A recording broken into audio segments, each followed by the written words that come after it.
अगर पहले जो भी हुआ था उसका मतलब यह है कि जावेद लतीफ साहब की पार्टी बेईमानी करे, जावेद लतीफ साहब की पार्टी 2 नंबर काम करे इलेक्शन में, इलेक्शन को जबरदस्ती गन पॉइंट पर फॉर्म 45 को चेंज करा के फॉर्म 47 ले, और इन्होंने ये बार बार मई 9 का जिक्र करते हैं, बिल्कुल करना चाहिए, लेकिन इनको साथ में यह भी डिमांड करना चाहिए कि उसके ऊपर इंसाफ होना चाहिए और कानूनी तकाजे पूरे होने चाहिए। इनको यह भी डिमांड करना चाहिए कि उससे पहले पंजाब असेंबली जब तोड़ी थी इमरान खान ने जनवरी 2023 में, तो इन्होंने 90 दिन में क्यों नहीं इलेक्शन कराया था? That is far far more grave constitutional violation than anything that happened later on by the workers, far more. हम जब कहते हैं कि अवामी लीग बंगाली हमारे से अलग हो गए थे, हम इस बेसिस पर कहते हैं कि हमने उनका मैंडेट नहीं एक्सेप्ट किया था। इन्होंने मैंडेट देने ही नहीं दिया, इसलिए नहीं देने, इन्होंने इलेक्शन कराए पंजाब में और केपी में 90 दिन में, क्योंकि अंदर की बात है कि इन्होंने कहा कि वो तो पीटीआई 2/3 जीत जाएगी और हमारा तो सारा खेल खत्म हो जाएगा। फिर हमने निकाला क्यों था, वोट ऑफ नो कॉन्फिडेंस क्यों किया था? सो आप कंसिस्टेंटली आइन की खिलाफ वर्जियां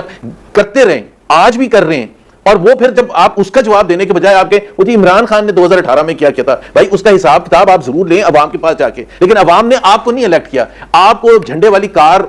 में बैठने के लिए नहीं उन्होंने वोट दिए थे, आप एक स्टोलन मैंडेट पर बैठे हुए हैं। मैं जो बेसिक निकात है कि पार्लियामेंट की सोवरेनिटी का क्या हुआ,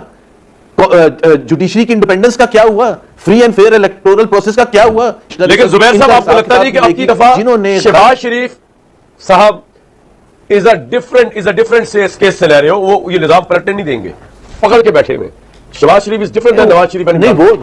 वो ये होने नहीं देंगे। ये हो सकता है आपकी बात, हाँ बिल्कुल, वो बहुत मुख्तलिफ है नवाज शरीफ से, क्योंकि उनको जाहिर सी बात है उस किस्म की